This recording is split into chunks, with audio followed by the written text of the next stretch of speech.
नमो कल्याणकारिणी सच्चिदानन्दरूपिणी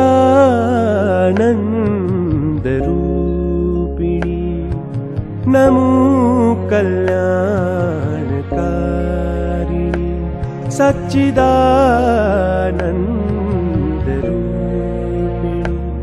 विश्वशान्तिकरी देवी शिवाने सर्वदा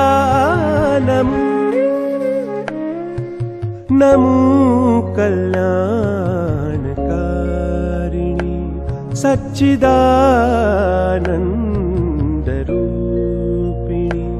विश्वशान्तिकरी देवी शिवाने सर्वदा नमो कल्याणकारिणी।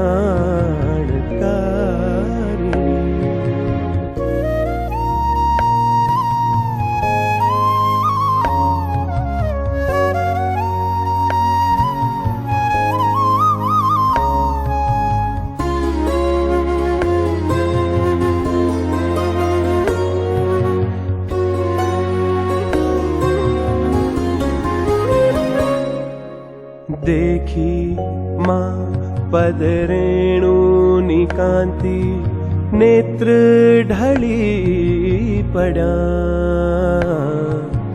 देखी मां पदरेणुनि कांति नेत्र ढली पड़ा तो पछी मुखनी कांति हशे केवीक चिन्मुदा नमो कल्याणकारिणी सच्चिदानन्दरूपिणी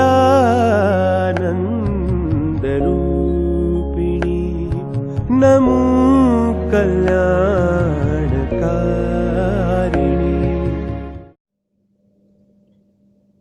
ओम नमो भगवते श्री अरविन्दाय। ओम आनंदमयी चैतन्यमयी सत्यमयी परमे।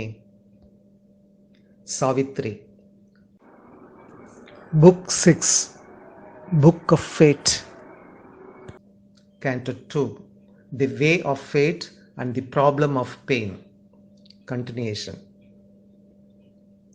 Till then must life carry its seed of death, and sorrow's plaint be heard in the slow night. O mortal, bear this great world's law of pain in thy hard passage through a suffering world. Lean for thy soul's support on heaven's strength. Turn towards high truth, aspire to love and peace. A little bliss is lent thee from above, a touch divine upon thy human days. Make of thy daily way a pilgrimage. For through small joys and griefs thou movest towards God. Haste not towards Godhead on a dangerous road. Open not thy doorways to a nameless power. Claim not to Godhead by the Titan's road.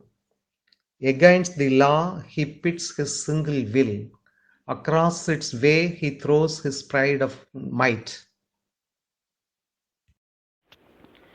Heavenward he clambers on a stair of storms, aspiring to live near the deathless sun. He strives with a giant strength to wrest by force from life and nature the immortal's right. He takes by storm the world and fate and heaven. He comes not to the high world-maker's seat. He waits not for the outstretched hand of God to raise him out of his mortality. All he would make his own, leave nothing free, stretching his small self to cope with the infinite. Obstructing the God's open ways, he makes his own estate of the earth's air and light. A monopolist of the world energy, he dominates the life of common men. His pain and others' pain he makes his means. On death and suffering he builds his throne. In the hurry and clangor of his acts of might, in a riot and excess of fame and shame, by his magnitudes of hate and violence. By the quaking of the world beneath his tread, he matches himself against the eternal calm, and feels in himself the greatness of a god. Power is his image of celestial self. The Titan's heart is the sea of fire and force. He excels in the death of things and ruin and fall. He feeds his strength with his own and others' pain. In the world's pathos and passion he takes delight. His pride, his might call for the struggle and pang. He glories in the sufferings of the flesh, and covers the stigmata with the Stoic's name. His eyes, blinded and visionless, stare at the sun. The seeker's sight receding from his heart can find no more the light of eternity. He sees the beyond as an emptiness void of soul, and takes his night for a dark infinite. His nature magnifies the unreal's blank, and sees in naught the sole reality. He would stamp his single figure on the world, obsess the world's rumors with his single name. His moments center the vast universe. He sees his little self as very God. His little eye has swallowed the whole world. His ego has stretched into infinity. His mind, a beat in original nothingness, ciphers his thought on a slate of hourless time. He builds on a mighty vacancy of soul, a huge philosophy of nothingness. In him, Nirvana lives and speaks and acts, impossibly creating a universe.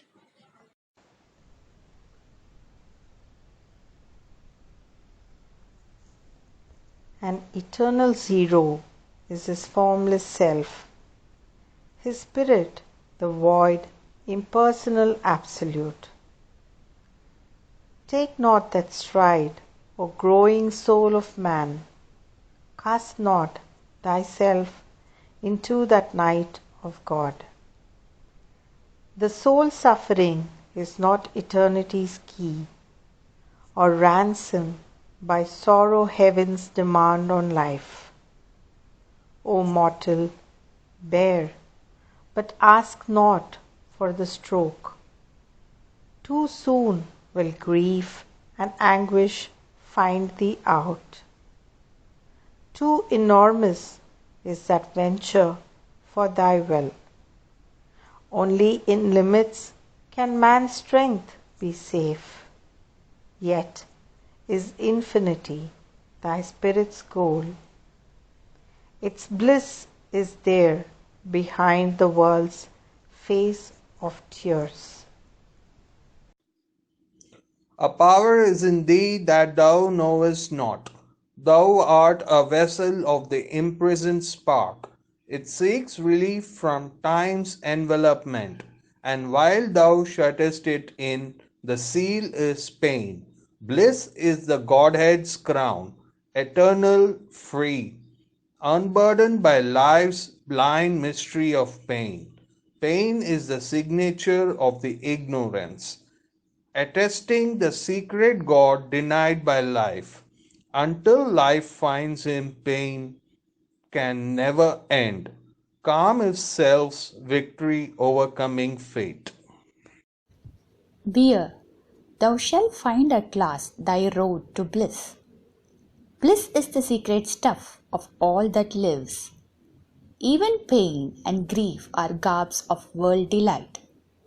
It hides behind thy sorrow and thy cry. Because thy strength is a part and not God's whole, because afflicted by the little self, thy consciousness forgets to be divine as it walks in the vague penumbra of the flesh, and cannot bear the world's tremendous touch. Thou criest out and sayest that there is pain. Indifference, pain, and joy, a triple disguise. Attire of the rapturous dancer in the ways. Withhold from thee the body of God's bliss.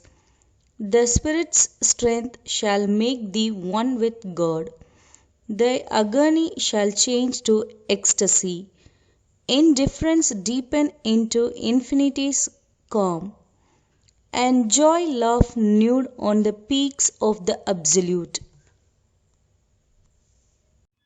O mortal, who complainest of death and fate, accuse none of the harms thyself hast caused. This troubled world thou hast chosen for thy home. Thou art thyself the author of thy pain. Once in the immortal boundlessness of self, in a vast of truth and consciousness and light, the soul looked out from its felicity. It felt the Spirit's interminable bliss. It knew itself deathless, timeless, spaceless one. It saw the eternal, lived in the infinite. Then, curious of a shadow thrown by truth, it strained towards some otherness of self. It was drawn to an unknown face peering through night. It sensed a negative infinity, a void supernal whose immense excess, imitating God and everlasting time, offered a ground for nature's adverse birth. And matter's rigid, hard unconsciousness, harboring the brilliance of a transient soul, that lights up birth and death and ignorant life.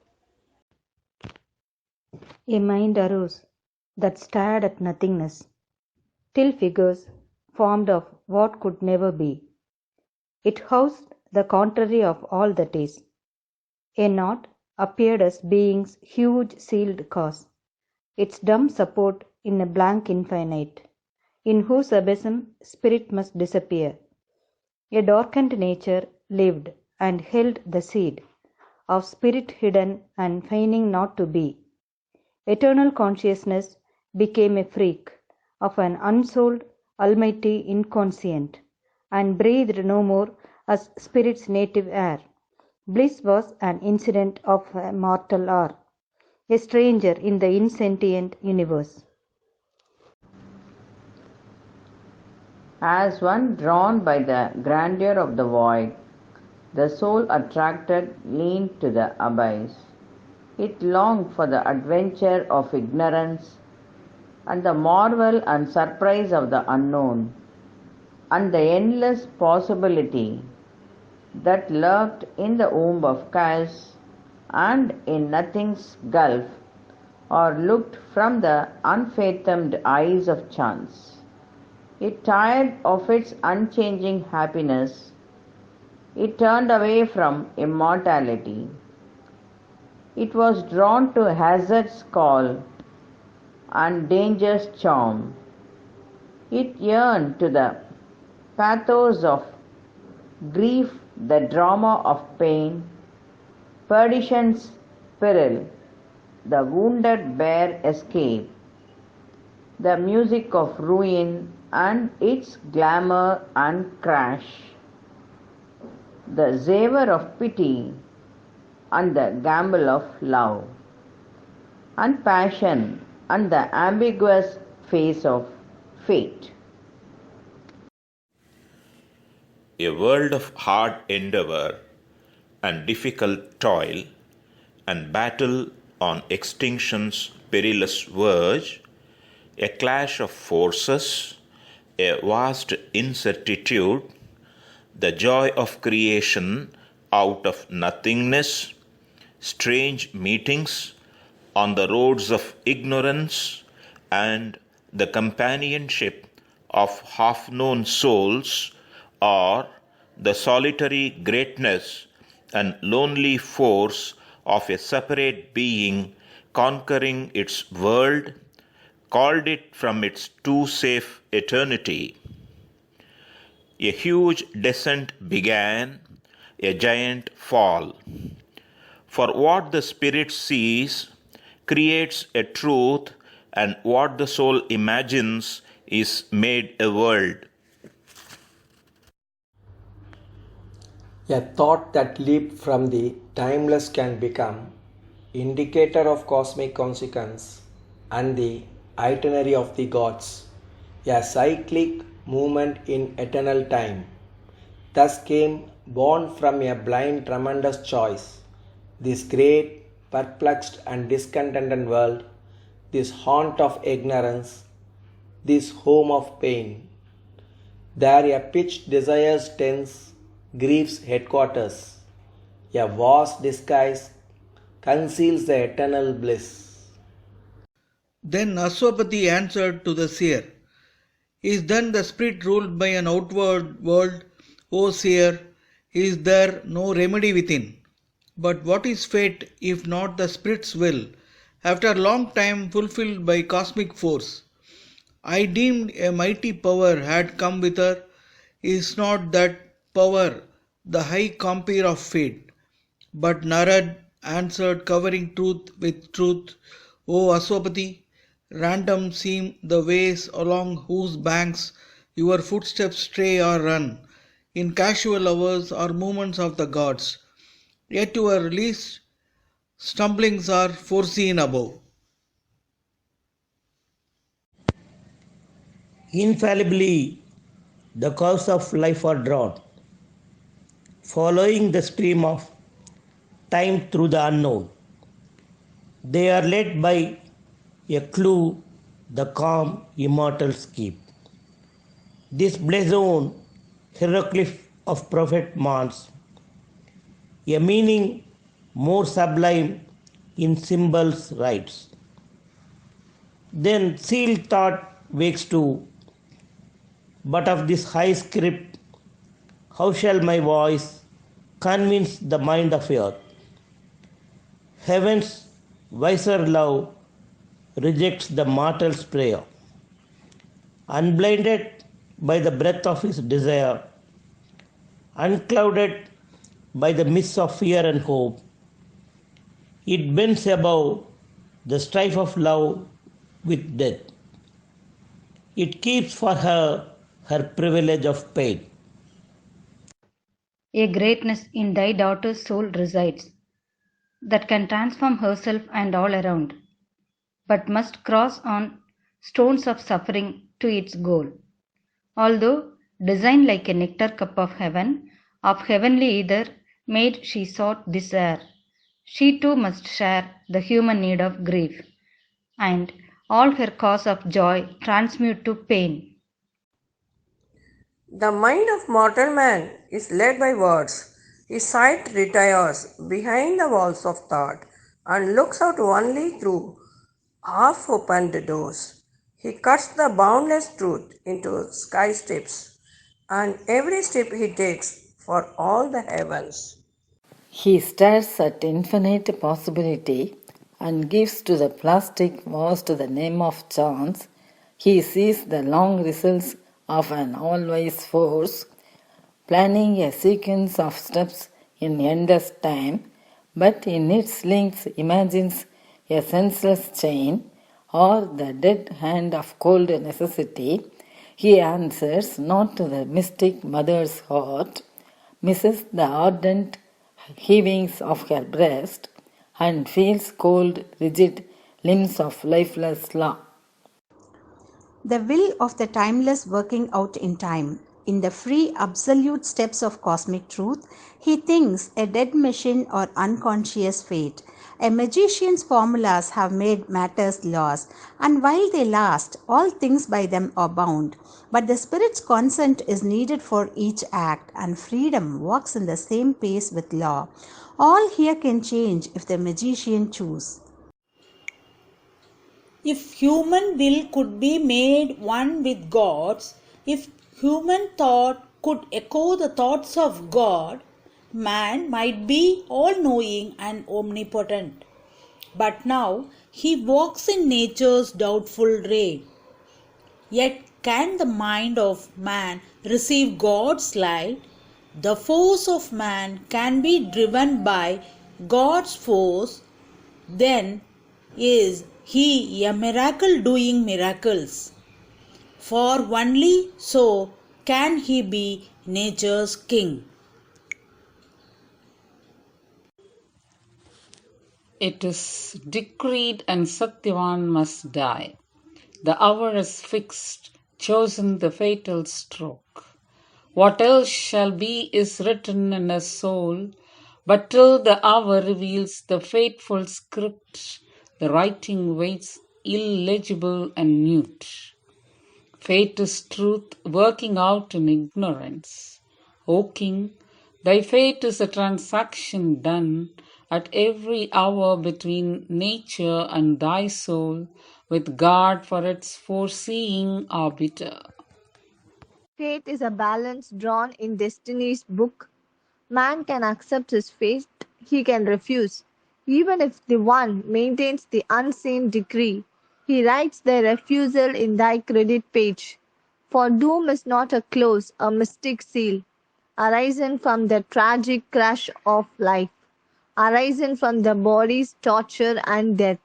The spirit rises mightier by defeat. Its god-like wings grow wider with each fall. Its splendid failures sum to victory.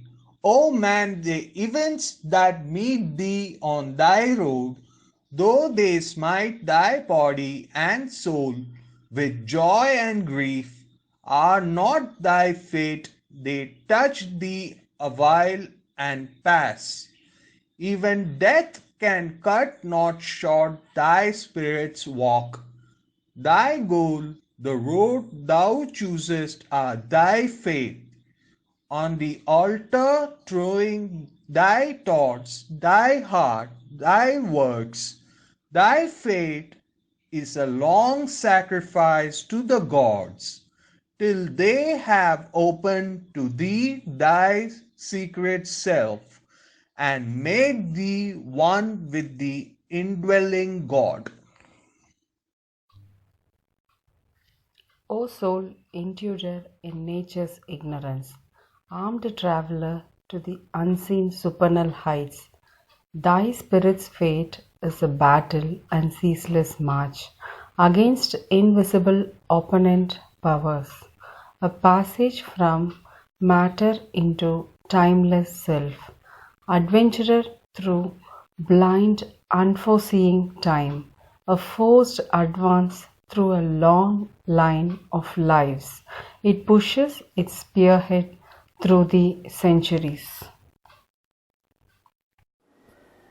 Across the dust and mire of the earthly plain, on many guarded lines and dangerous fronts, in dire assaults, in wounded slow retreats, holding the ideal's ringed and battered fort, or fighting against odds in lonely posts, or camped in night around the bivouac's fires, awaiting the tardy trumpets of the dawn, in hunger and in plenty and in pain, through peril and through triumph and through fall, through life's green lanes and over her desert sands, up the bald moor, along the sunlit ridge, in serried columns with a straggling rear, lit by its nomad vanguard's signal fires, marches the army of the way-lost God. Then late the joy ineffable is felt. Then he remembers his forgotten self. He has refound the skies from which he fell. At length his front's indomitable line forces the last passes of the ignorance, advancing beyond nature's last known bounds, reconnoitering the formidable unknown beyond the landmarks of things visible. It mounts through a miraculous upper air, till, climbing the mute summit of the world, he stands upon the splendor peaks of God. Vain thou mournest that Satyavan must die. His death is beginning of greater life. Death is the spirit's opportunity. A vast intention has brought two souls close, and love and death conspire towards one great end. For out of danger and pain, heaven bliss shall come. Time's unforeseen event, God's secrets plan. This world was not built with random bricks of chance. A blind God is not destiny's architect. A conscious power has drawn the plan of life. There is a meaning in each curve and line. It is an architecture high and grand, by many named and nameless masons built, in which unseeing hands obey the unseen, and of its master builders she is one. Queen, strive no more to change the secret will. Time's accidents are steps in its vast scheme. Bring not thy brief and helpless human tears across the fathomless moments of a heart that knows its single will and God's as one. It can embrace its hostile destiny. It sits apart with grief and facing death, affronting adverse fate armed and alone, in the enormous world standing apart, in the mightiness of her silent spirit's will, in the passion of her soul of sacrifice, her lonely strength facing the universe. Affronting fate asks not the man's help nor God's. Sometimes one life is charged with earth's destiny. It cries not for succor from the time-bound powers. Alone she is equal to a mighty task. Intervene not in a strife too great for thee, a struggle too deep for mortal thought to sound. Is questioned to this nature's rigid bounds. When the soul fronts nude of garbs the infinite,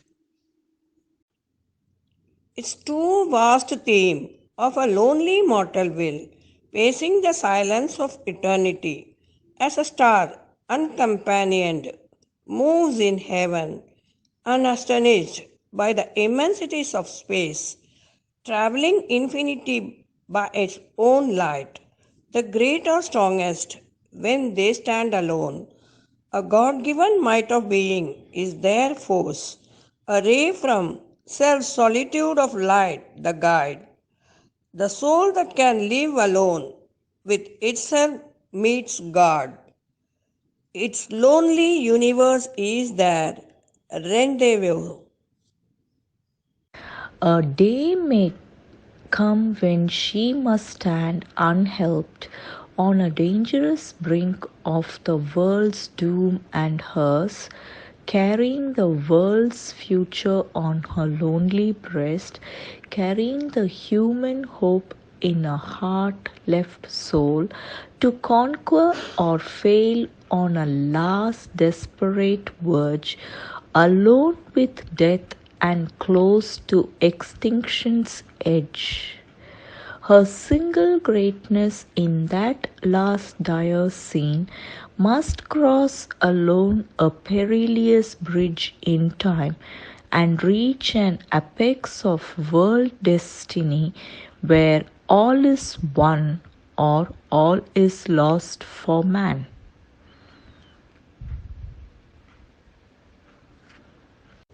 In the tremendous silence, lone and lost, of a desiring heart in the world's fate, inner souls climbing beyond mortal time, when she stands so with death or so with God, apart upon a silent desperate brink, alone with herself and death and destiny, as on some verge between time and timelessness, when being must end or life rebuild its base, alone she must conquer or alone must fall.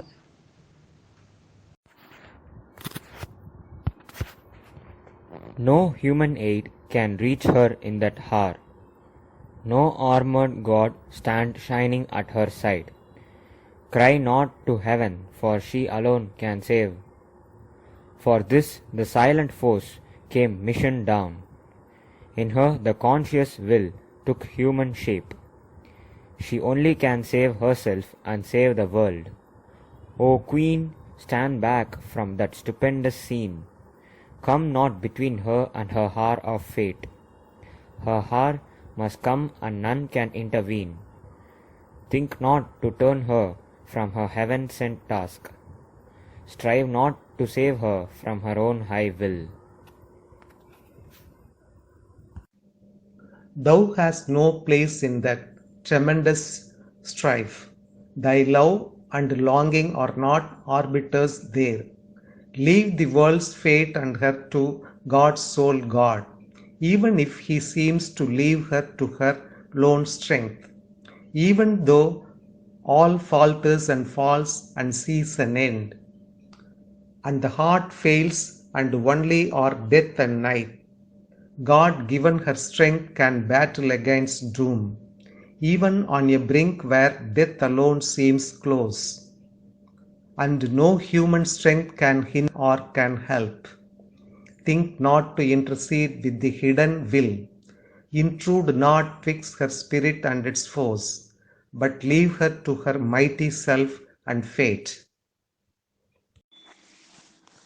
He spoke and ceased and left the earthly scene, away from the strife and suffering on our globe. He turned towards his far-off blissful home, a brilliant arrow pointing straight to heaven. The luminous body of the ethereal seer assailed the purple glory of the noon, and disappeared like a receding star, vanishing into the light of the unseen. But still a cry was heard in the infinite, and still to the listening soul on mortal earth, a high and far imperishable voice chanted the anthem of eternal love. End of Canto 2, end of Book 6. Om Namo Bhagavate Sri Arvindaya.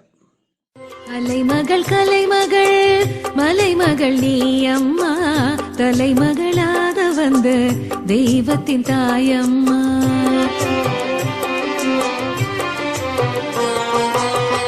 Alaimagal Kalaimagal Malaimagal nee amma Talaimagalaga vanda Deivathin taayamma Annai Annai Annai Sri Aravindannai Namayadum Sri Annai Aravindannai Annai Annai Annai Sri Aravindannai Namayadum Sri Annai Aravindannai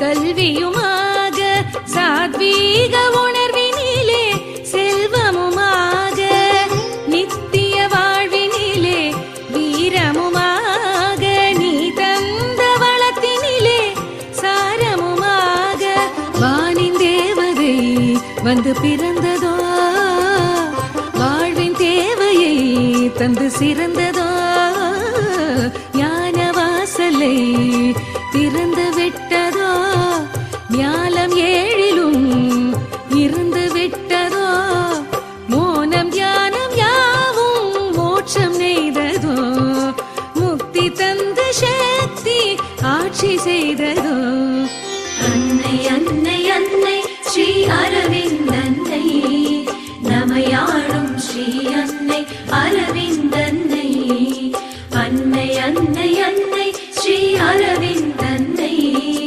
நமையாடும் Sri அன்னை அரவிந்தன்னை